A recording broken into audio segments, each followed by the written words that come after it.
দুর্নীতি, সম্পদের তথ্য গোপন ও অর্থ আত্মসাতের অভিযোগে বিপর্যস্ত হয়ে পড়েছে যুক্তরাজ্যের অর্থ ও নগর বিষয়ক মন্ত্রী টিউলিপ সিদ্দিক। গত সপ্তাহে সংবাদ মাধ্যম ফিনান্সিয়াল টাইমস জানায়, টিউলিপ তার ক্ষমতাচ্যুত খালা শেখ হাসিনার এক সহযোগীর কাছে থেকে ফ্ল্যাট উপহার পেয়েছেন, যেটি তথ্য তিনি গোপন রেখেছেন। ওই সংবাদ প্রকাশের পর বৃহস্পতিবার প্রথম প্রকাশ্যে দেখা গেছে টিউলিপকে।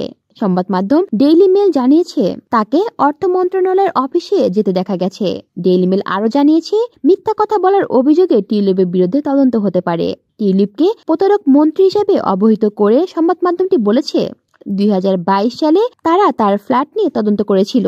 ওই সময় তারা খুঁজে পেয়েছিল এটি আসলে তিনি অন্য একজনের কাছে থেকে উপহার হিসেবে পেয়েছেন। কিন্তু তখন টিউলিপ মিথ্যা কথা বলেন যে ফ্ল্যাটটি তার বাবা মা তাকে কিনে দিয়েছেন। ওই সময় ডেইলি মেলকে তিনি হুমকিও দেন, এ নিয়ে প্রতিবেদন প্রকাশ করা হলে তাদের বিরুদ্ধে ব্যবস্থা নেবেন। এরপর আর এটি প্রকাশে আনা হয়নি।